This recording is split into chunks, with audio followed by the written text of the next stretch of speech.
Hello, I'm Chrissy Seaton. There's no logic in stupidity. And at some stage or another in our life, we've all succumbed to that moment of stupidity.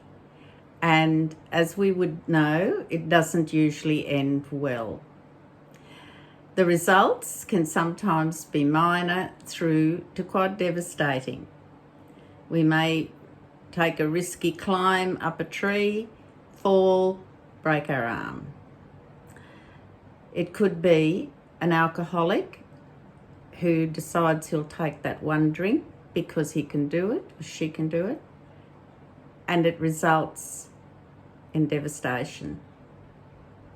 Or an ex-smoker decides, I'll just have one cigarette. What's the harm? It can't hurt. I can stop at any time. And the next thing, they're back smoking.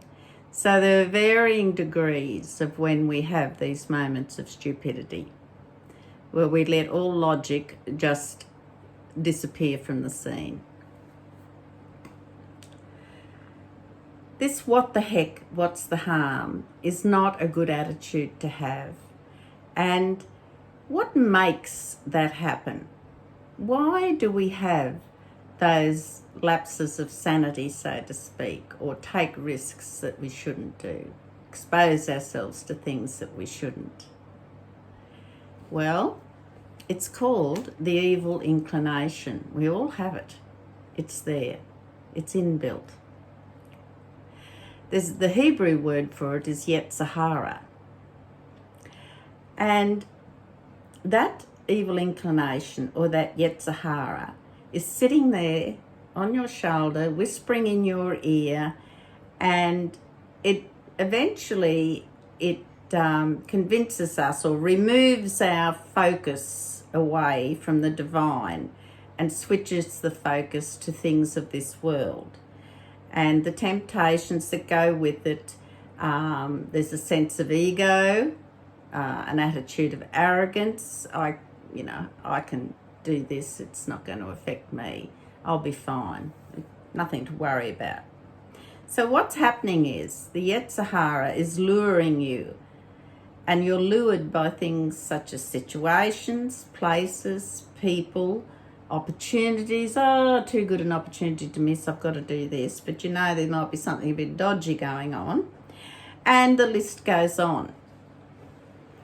Now, if that Yetzirah is left sitting there, whispering in your ear, and goes unchecked, the Yetzirah will progressively influence you.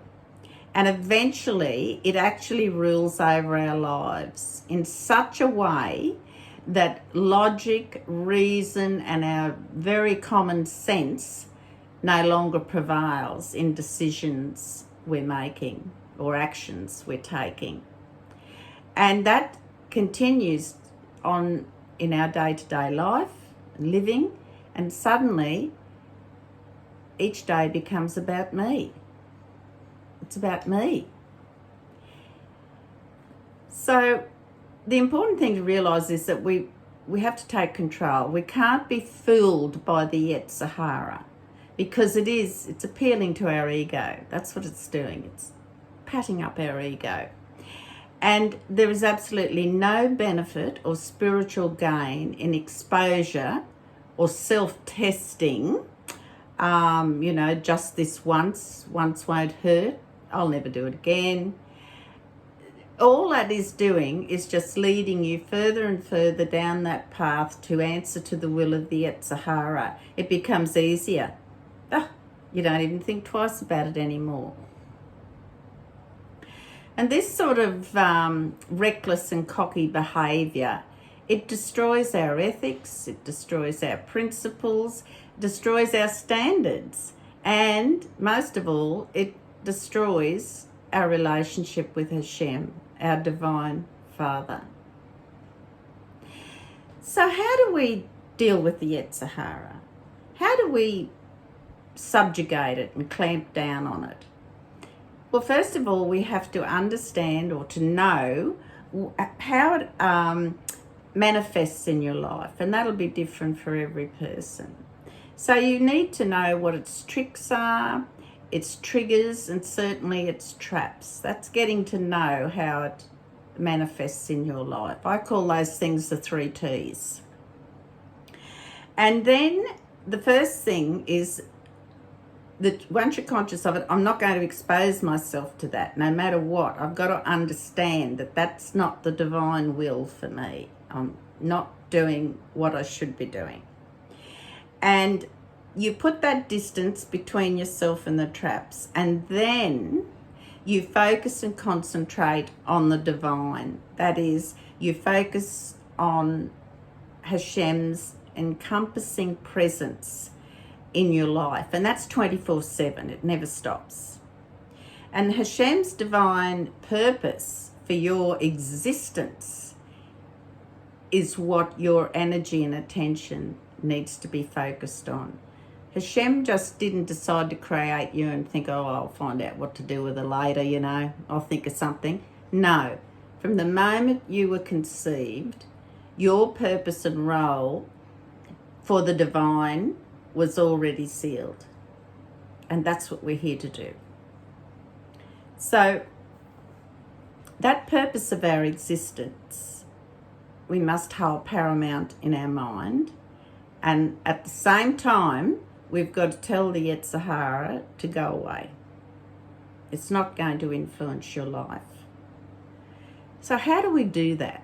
How do we actually do that? Well, I have a word that I use, and it's something I've employed in my mind and my thoughts and plans many times. And so I say that the first step then, once you've identified the pitfalls, etc., is that you have to begin to snuggle, yes, snuggle closer to Hashem.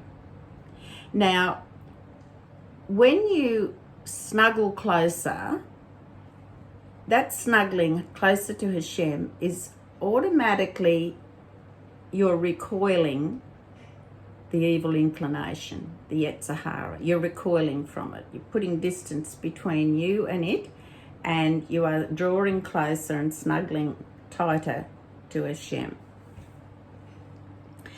And that snuggling, it means that the actual Yetzer Hara is rendered powerless. So you've subjugated it, you've clamped down on it, it's lost its hold over you. And that is through that continual closeness to Hashem, that snuggling effect, that coming into his protective guidance, your prayer pathways with Hashem, your association with Hashem. Everything you do in your day is with joy because you're giving it to Hashem. So that tells the Yetzer Hara, well, you have no effect on me. You're not going to tempt me again. So I want you to think about the experience of snuggling. I'm sure you've all had that, where you've snuggled with your parents or grandparents on the couch or an older sibling, and it's a very safe, comfortable feeling, isn't it? No matter what happens, you know you're safe, you're loved, and you'll be protected, and it's just a very good, wholesome feeling. So remember those occasions, and now you have to apply that to how you're going to be with Hashem. You're going to snuggle with Hashem continually. If you've enjoyed this video, please click the like button, subscribe to my channel, press the bell to be notified when there's a new video, and please leave a comment if you would like to. And I want you to remember, snuggling to Hashem.